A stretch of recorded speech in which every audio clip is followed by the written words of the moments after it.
can tell by the lines around her eyes, the way she smiles, all the way she's cried. You can tell by her laugh, her heart's been broke. You can tell by the way he loves her that he knows. You can tell by her crooked smile she's a living well.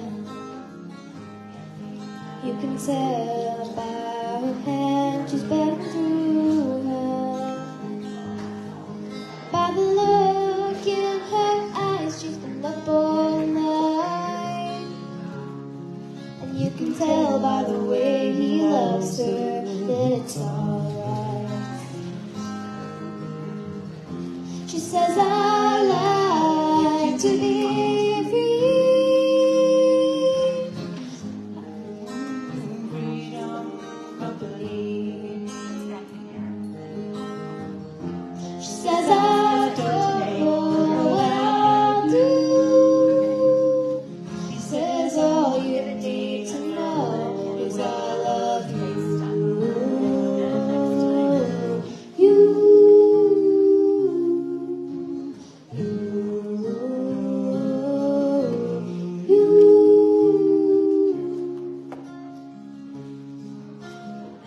You can tell by the way she talks, she's got something to say. You can tell by the way she moves, she's here to stay. You can hear it when she sings that she's been scared. You can tell by the way he loves her that he cares. You can tell by her messes it's been a fight. You can tell by the way she turns off the lights. You can see it every time she goes away. You can tell by the way he loves her that it's okay. She says, I like to be free. He says, I'd like to keep your freedom company. She says, I don't know what I'll do. He says, all you need to know is I love you.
Good afternoon, everyone.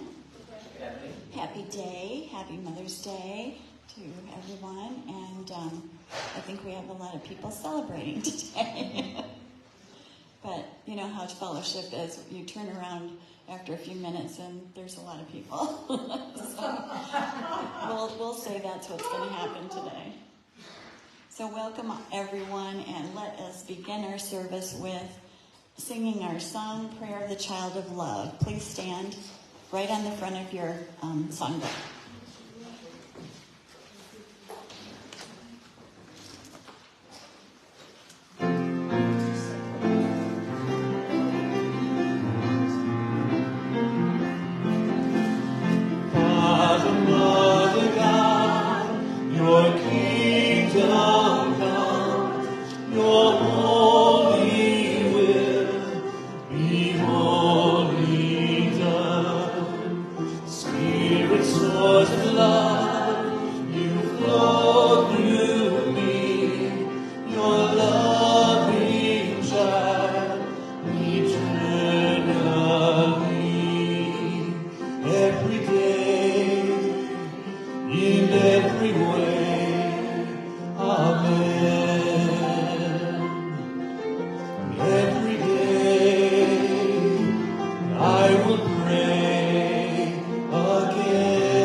Let's begin with our opening meditation, if you would. And I invite you to close your eyes and let's begin to relax.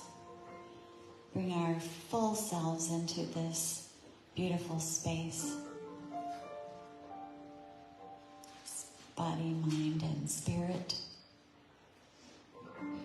in this present moment. Let's take our 3 deep fellowship breaths together with an audible ah on the out breath. Breathe in.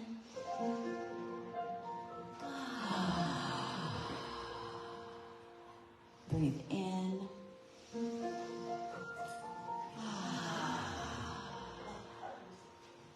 Breathe in.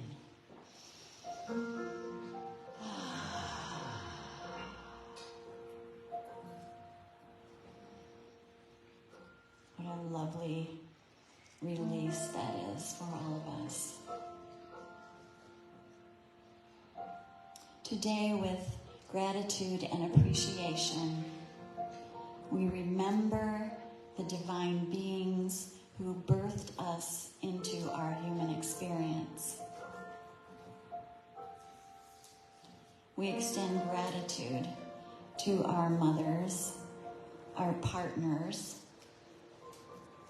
in perhaps the most powerful and complex relationship we experience here on earth.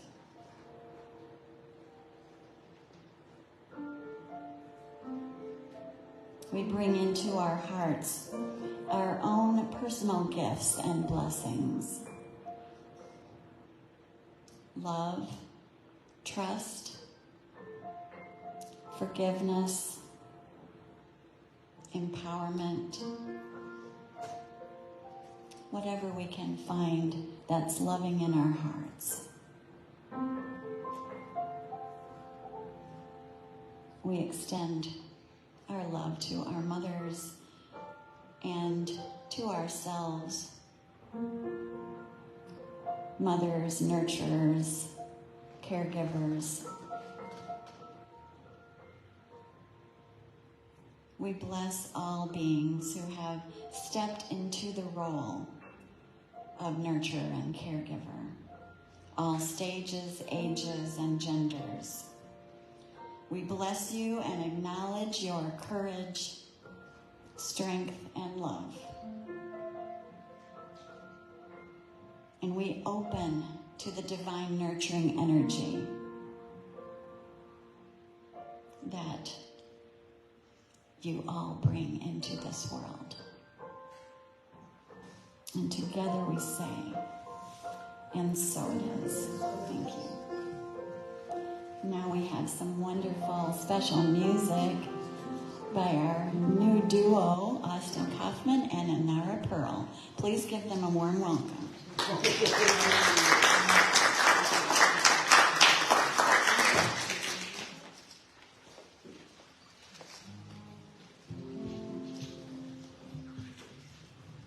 Before we sing our song, I think Corey and I have to lead you all in another song first. Happy birthday to you. Happy birthday to you. It's Mary's birthday. Happy birthday, dear Mary. Happy birthday to you.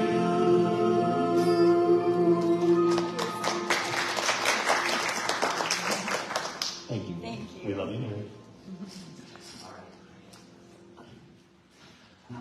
All right. Normally we sing as a duo when we come here, but I just wrote a song this week for my mother for Mother's Day. And she hasn't had a chance to learn harmonies for it yet, so I'm going to kick her off stage, but we'll bring her back for the other one. So.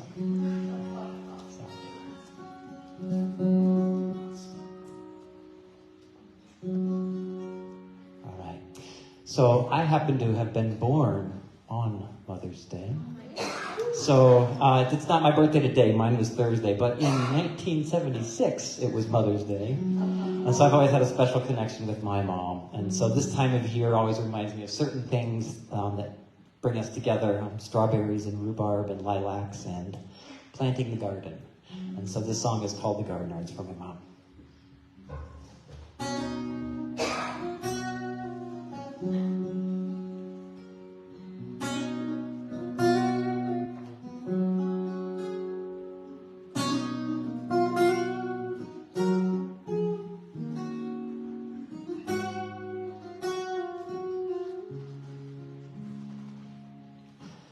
I learned how to garden from my mother, but I've grown to love weeding on my own. A planter, Mom loved the planting, tiny seeds in tidy rows. But for me, I love the tending of each bed I've sown.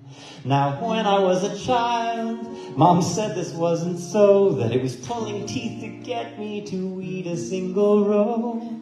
But I have come to learn, now that I've lived a spell, tend the fertile soil and little things grow well. Now hers a rural garden, plant spaced, rows wide. Mine is vertical and urban, crowded, climbing to the sky. From her I learned each garden is itself a gift, and how we tend them speaks to how our lives are lived. How we tend them speaks to how our lives are lived. And I learned how to parent from my mother, and a fair bit of trial and error on my own. Around us, Mom set boundaries, not so tight as to impose, but not so loose that we'd ever feel alone. Now when I was a child, I didn't always feel that way. Doubtless I pushed boundaries, then tugged upon the reins. But I have come to learn, now that I've lived a spell, provide some structure, and little ones grow well. Her 4 children thriving, but were scattered far and wide. My 2 still growing, a little nearer to my side. From Mom I learned to treasure a child above all else. I hope I measure up to her half as well. I hope I measure up to her half as well.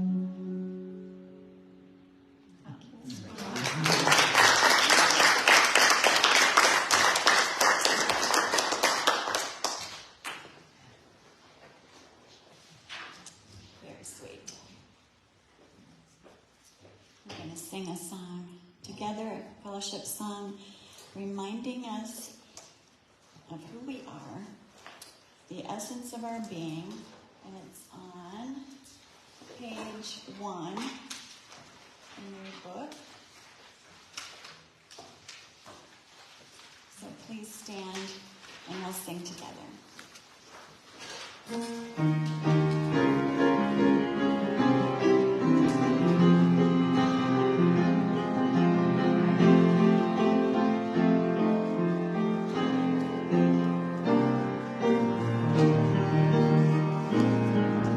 The essence of our being is spirit. The spirit of love unites us all. You can call it Allah, wisdom, peace, or love, Alpha and Omega, etheric we but call. The essence of our being is spirit, the spirit, the source of life for all. We are all connected, our common thread is love, our spiritual expression, our source, our all in all. The essence of our being is spirit, the spirit of love unites us all. You can call it Allah, wisdom, peace, or love, Alpha and Omega, etheric we but call. The essence of our being is spirit, the spirit, the source of life for all. We are all connected, our common thread is love, our spiritual expression, our source, our all in all. Now it's time to say good hello to your neighbor with hugs and handshakes.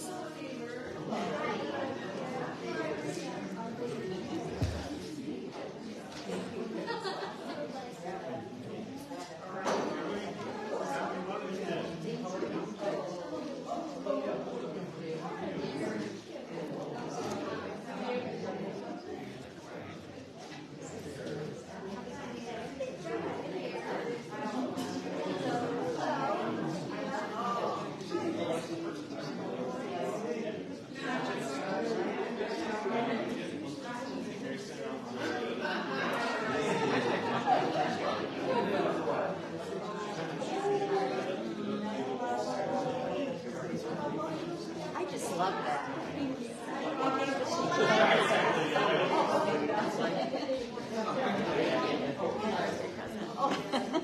From who? From Deb. Oh, that's sweet. So much.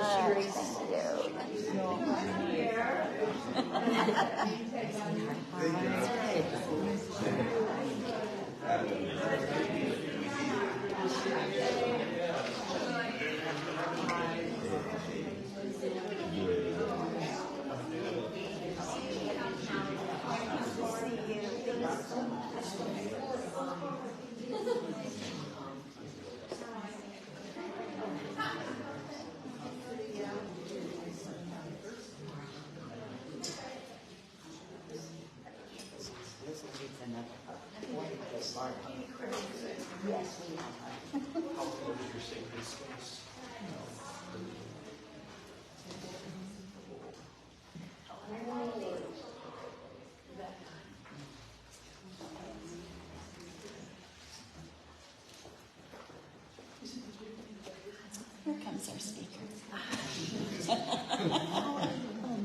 Just kidding. I'm very pleased to introduce our speaker this afternoon. We all love him for his music and his wise words. Please give Matt Bliton a warm welcome.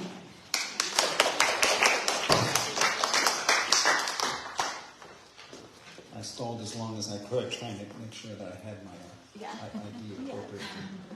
Yes, my name is Matt. It's great. Hi, Matt. Hold on. Wait for it.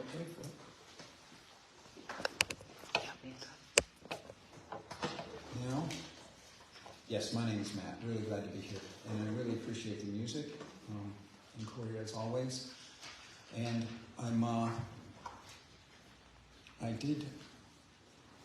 I started too early on this project. And I think Mary saw the number of sheets and said, no, remember, it's 20 minutes. Not until dark.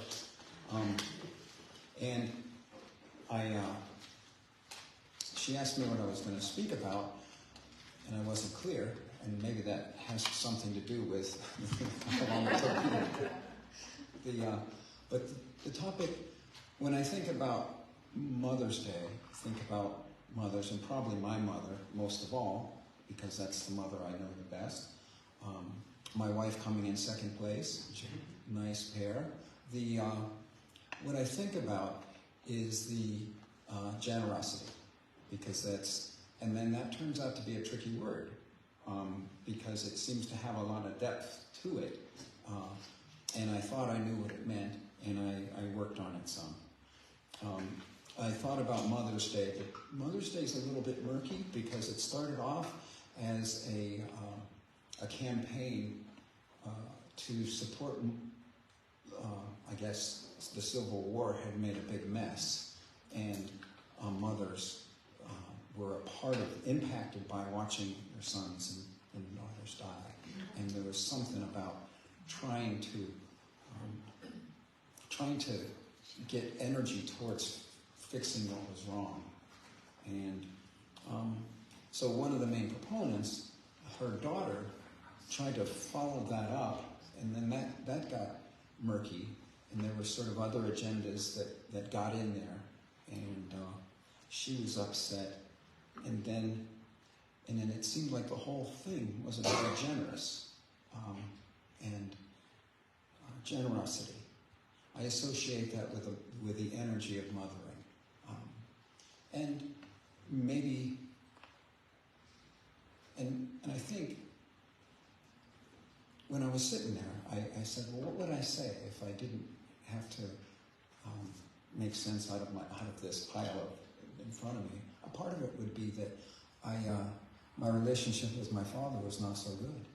He was a very anxious man, and he had a military background, and he thought that his ADHD son should be able to follow through in that direction about being disciplined and being tough, and I was neither one.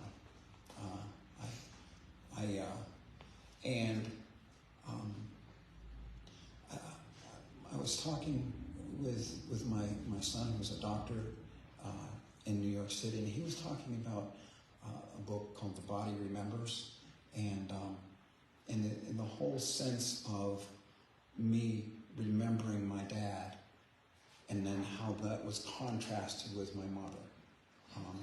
And so that's part of what came up. But remind me, because there's an ending to that story. Generosity, the Latin generosus, noble birth. And there were also noble characteristics like strength, courage, gentleness. It was also used to talk about the fertileness of the land and the strength of the liquor. So it covered a lot of ground. But I like the notion. Generosity is about having a noble spirit. Not necessarily about giving. Although scientists have noted that there's a potential link between the act of being generous and oxytocin, which is a feel-good chemical that our body supplies us with, I think, to reinforce good behavior, hopefully good behavior. And then there's a relationship between the notion that generosity is an informed idea about how I can be helpful, and that seems to be that wholeheartedness of generosity. I looked into Buddhist teachings, and I looked into our work in the Course in Miracles, and our work that some of us are doing on Eckhart Tolle's Power of Now, hence the stack of my paper. One of the things that struck me when I was looking at the Buddhism was their image of the hungry ghost, who has, it's a figure that has a very distended belly, and then a very, very small mouth and a very long neck. So this unending hunger, and the fact that it's insatiable.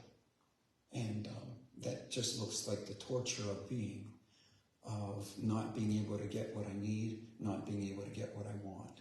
And the Buddhists use that as a sense of what drives us, our sense of grasping, which was a word that I was focusing on a lot this week, grasping, trying to get something that's out of reach, trying to get something that is beyond me.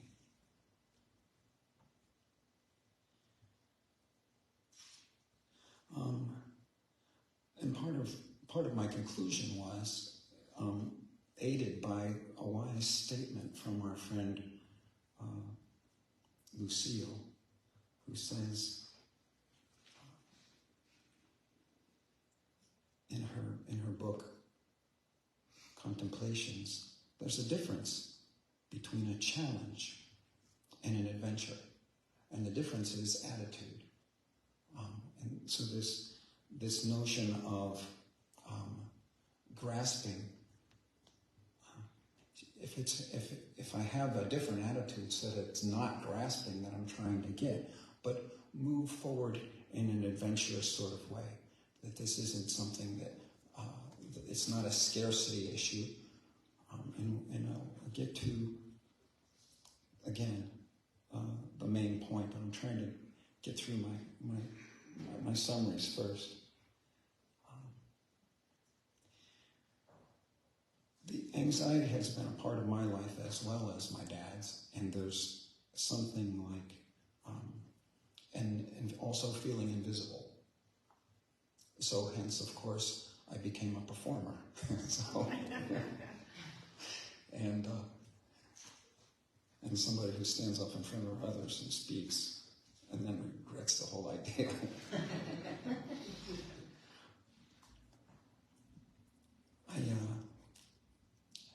The notion about not being noticed, about being invisible, is not a generous place to start. And Jack Kornfield and a book called The Presence of Being made the same a point. They said that the main task for me to do is to not question my capabilities and not question me, but to see what it is that I could be able to do. That we, and this wasn't about me, this is a book saying, look, what can you do? What are your capabilities? Look beyond. And then you will generously serve if you're giving from that hole, from that point of risk, possibly. And that's only right. I suspect that generosity is more than just serving others, more than giving time or money. It's also about connection.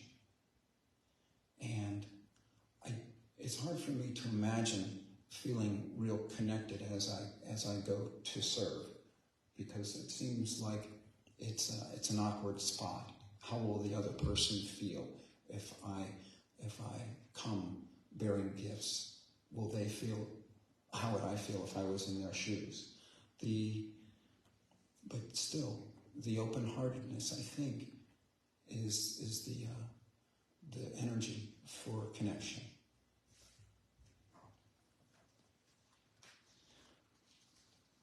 Our adventures so far have demonstrated that inner peace and human connection have more to offer than buying stuff or finding more entertainment.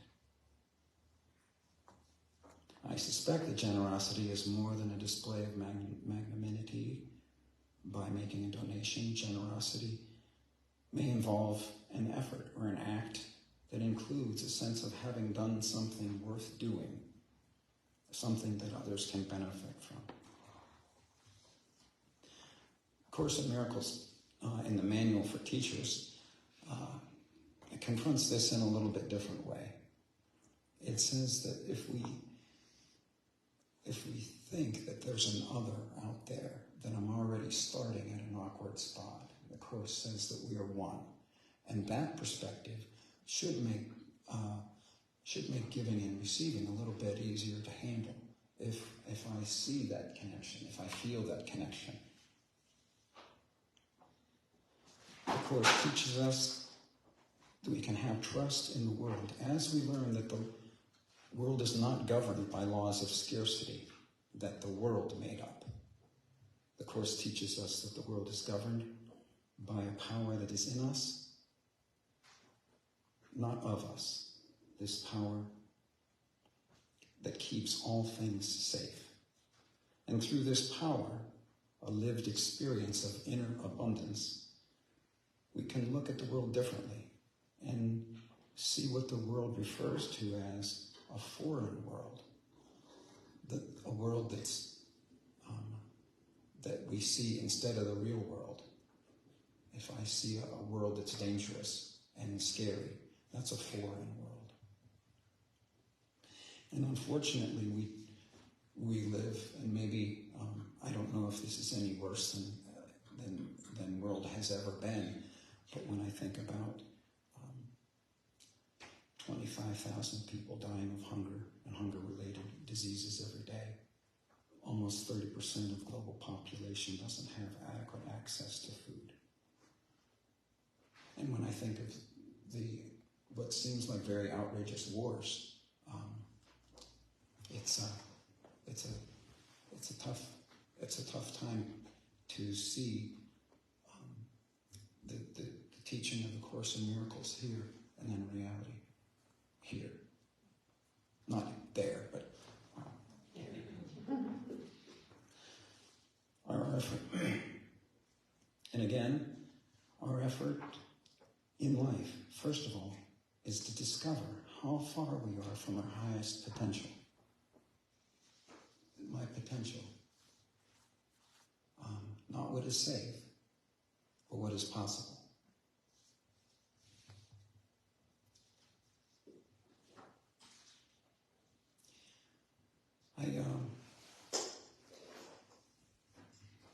When I'm not living in a state of scarcity, when I have addressed my physical, emotional, and social and spiritual needs, generosity may be an expression of a sense of connection, of what is in me and what I have to share. Jack Kornfield brought up an interesting point. He said, think about formal meditation.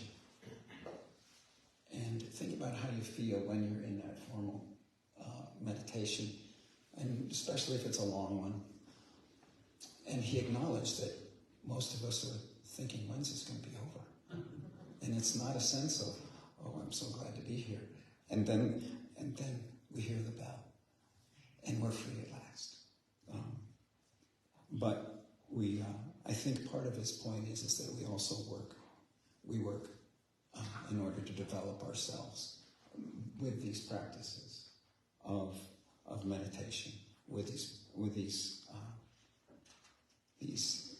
actions of service.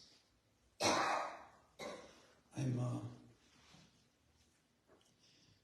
curious about the sense of grasping, again, that I'm familiar with. My father has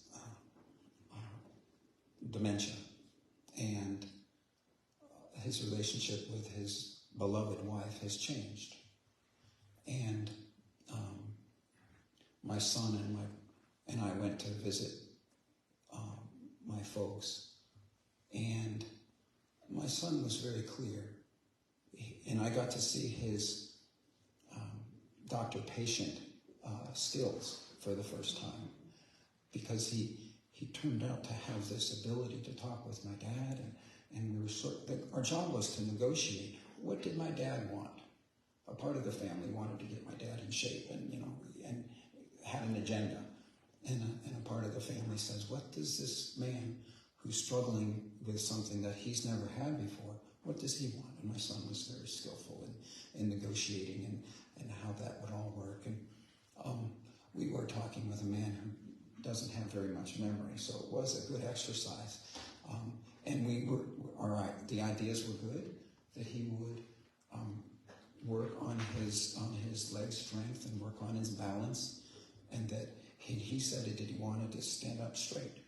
And so we came up with a strategy for that. And that was the beginning of something for me, in part because my son showed me something, and in part because I saw a need in my dad.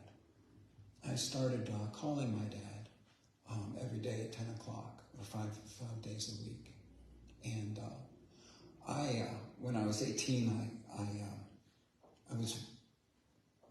I bought a book on meditation by Martha Swarn, and it had 2 prayers in the first chapter, and one was the 23rd Psalm, and one was the prayer of St. Francis. And I learned them both as meditation devices. My dad and I are also in a 12-step program where they also have that prayer as part of what they have, and in their step about meditation and prayer. So I asked my dad if I could call him, and we would do that prayer together. And in the process of this, my relationship with him changed. The man who I saw was different, and then when the book says the body remembers, my experience says the body can be retrained, that there can be something more powerful. And it might have looked like an act of generosity, and it turned out to be something about healing that I didn't anticipate. I was going with an idea. We both know this. We can do this.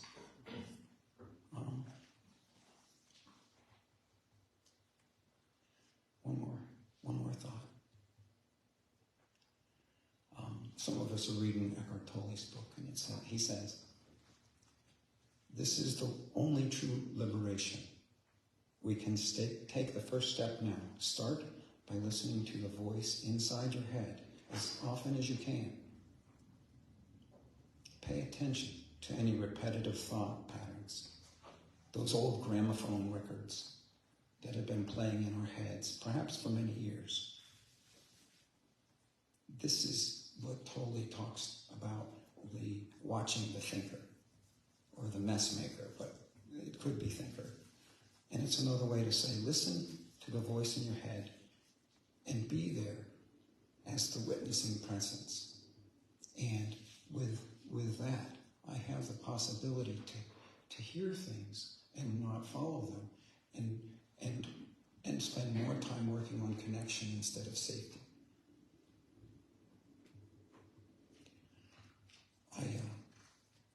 I asked our friend Corey if he would help us play a song, one of my favorites, by James Taylor, and I think you guys might.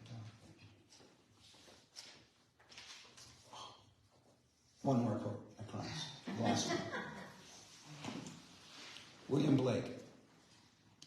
Those who enter the gates of heaven are not beings who have no passions or have curbed their passions, but those who have cultivated an understanding of them. And that goes back to Lucille's thought about how can I be friendly with myself? Can this be an adventure as opposed to a pass-fail and a struggle? So, thanks to Lucille Olson and William Blake. And we're going to sing. I didn't think about my voice. We're going to sing James Taylor's Shower the People You Love with Love, but you're going to have to give me a second. Anybody know any jokes? And I have to get my voice ready. Oh, here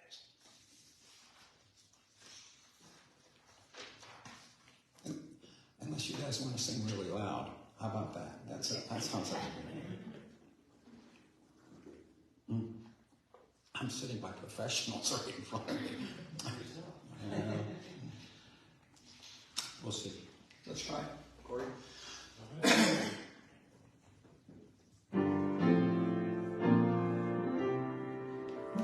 You can play the game, you can act out the part, though you know it wasn't written for you.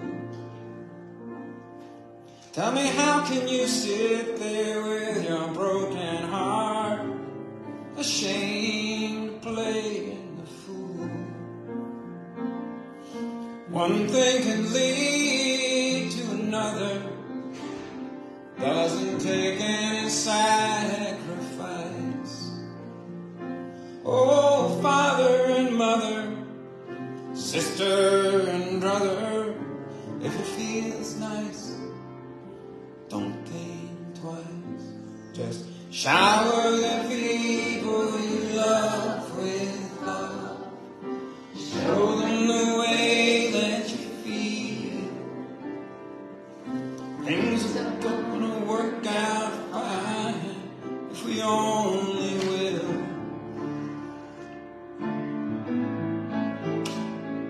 Shower the people you love with love. Show them the way that you feel. Things are gonna be much better if you only will. Corey, faster please, Corey. You can run, but you cannot hide. This is widely known. Tell me what you plan to do with your foolish pride when you're all by yourself alone. Why don't you tell somebody the way that you feel? You can feel it beginning to ease. Think it's true what they say about the squeaky wheel, always getting the grease.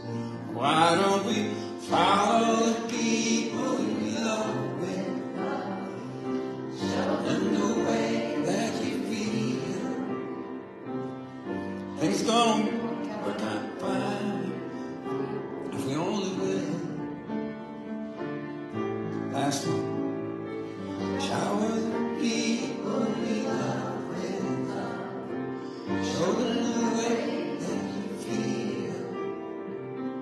Things are gonna work out fine if we only will. Thank you, Corey. Thank you all.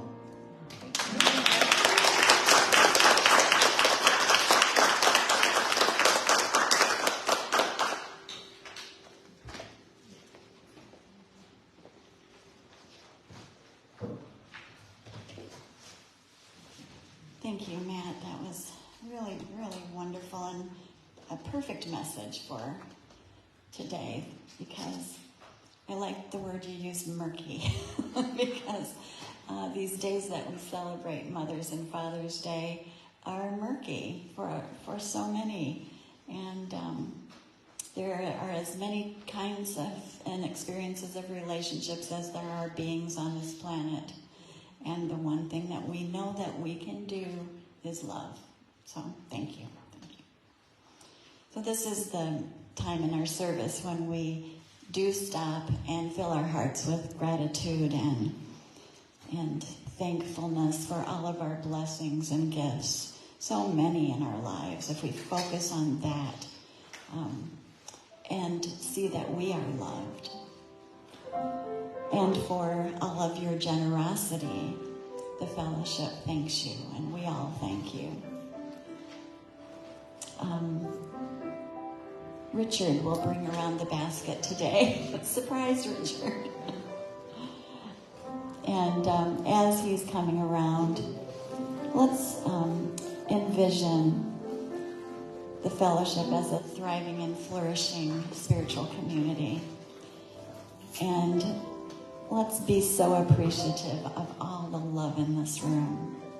Every Sunday afternoon at 4 o'clock, we know that we can come here and experience love.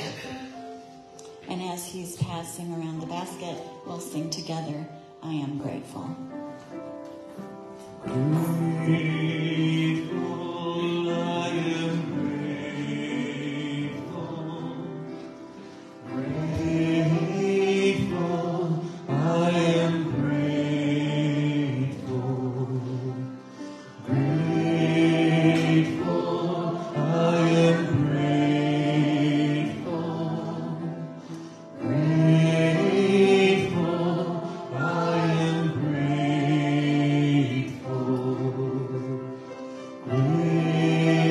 Grateful, I am grateful.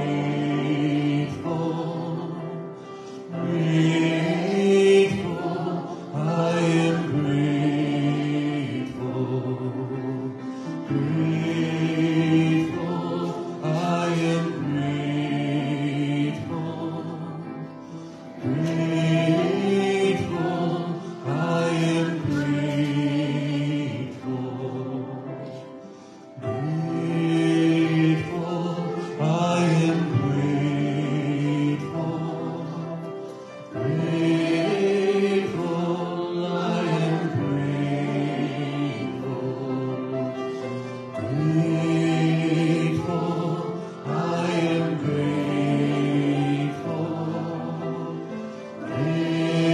Grateful, I am grateful.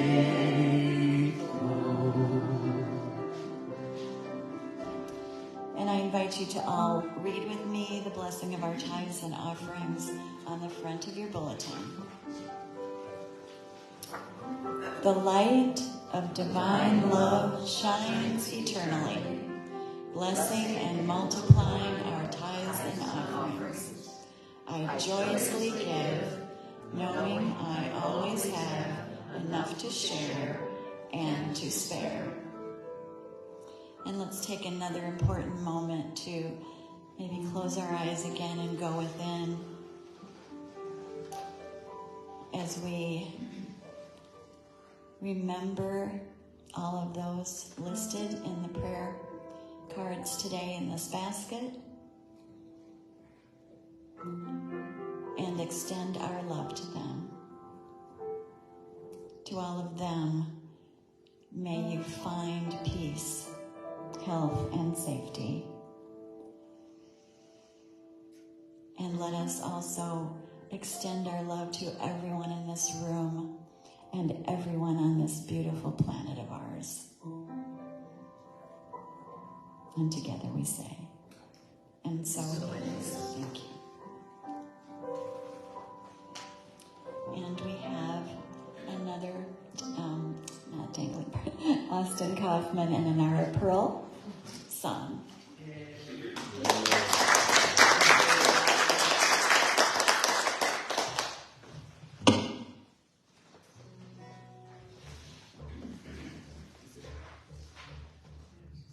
This song is about not taking things for granted. For when there's someone you love, like a mother, partner, to make sure you cherish that time.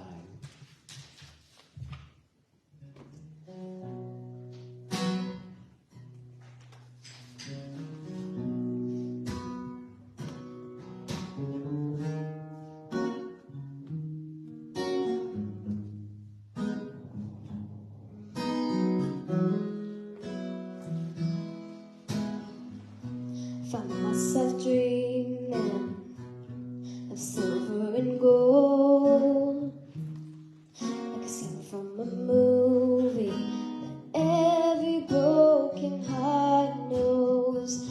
We were walking on moonlight, and you pulled me close.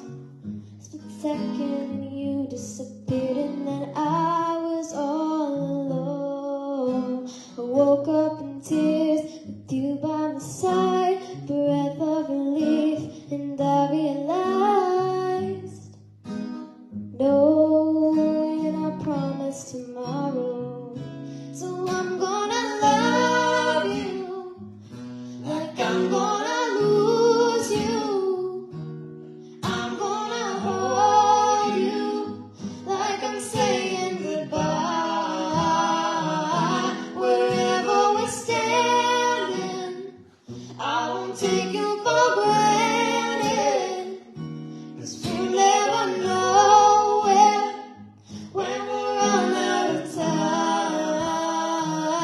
So I'm gonna love you like I'm gonna lose you. I'm gonna love you like I'm gonna lose you. In the blink of an eye, like a whisper of smoke, you could lose everything. The truth is you never know. So I'll kiss you longer, baby. Any chance that I get, I'll make the most of the minutes in love with no regrets. Let's take our time to say what we want, use what we've got before it's too late. 'Cause no, we're not promised tomorrow. So I'm gonna love you like I'm gonna lose you. I'm gonna hold you like I'm saying goodbye. Wherever we're standing, I won't take you for granted, 'cause we'll never know when we'll run out of time. So I'm gonna love you like I'm gonna lose you. I'm gonna love you like I'm gonna lose you.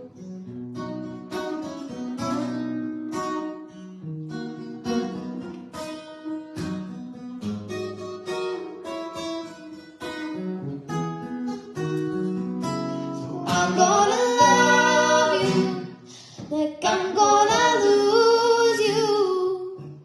I'm gonna hold you like I'm saying goodbye. Wherever we're standing, I won't take you for granted, 'cause we'll never know when we'll run out of time. So I'm gonna love you like I'm gonna lose you. I'm gonna love you like I'm gonna lose you.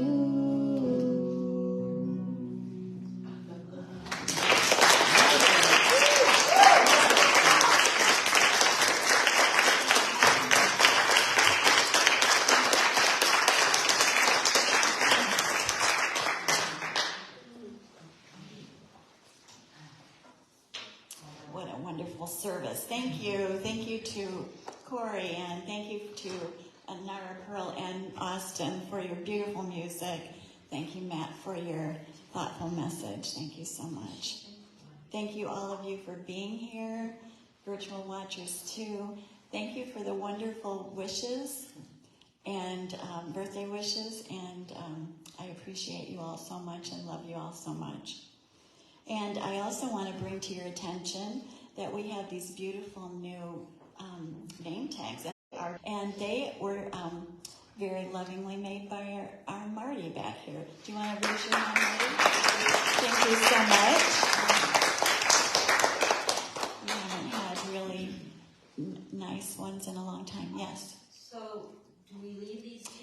there's a rack out here, and we can just pinch each little thing pinches, and we can put them on there. Thank you so much. A few announcements. This Saturday, May 18th, we have Deaf Cafe at 2 p.m. Every Monday evening not evening, 4 p.m., late afternoon, Healing Movements with Reverend Julie Dillon in this building, both of those. Potluck's coming up, so just an early reminder, last Sunday of the month, May 26th. Barb Kinsey sends out these wonderful healthy living videos every Tuesday with our e-announcements, so check those out. Anyone else have anything? Yes. Not tomorrow, or not Tuesday rather, but the following Tuesday, it's going to be about belly fat. Okay. Thank you. Yes, Deb.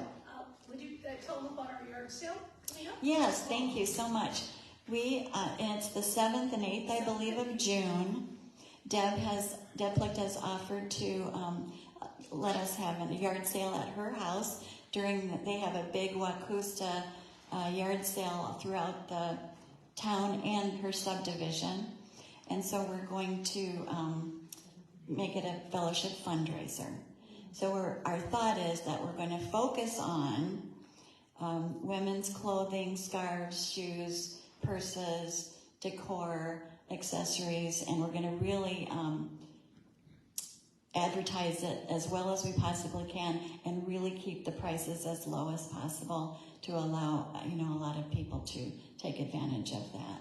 So if you're going through your closets and you're spring cleaning at this point, put those things aside for us, and there'll be more information about how we can get those donations and get them out to Deb's and get some workers too as well. So yes, thank you, Deb. Okay, anything else? All right, thank you again for being here and sharing your love with all of us. And we'll get together in our big peace circle and say our closing blessing.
We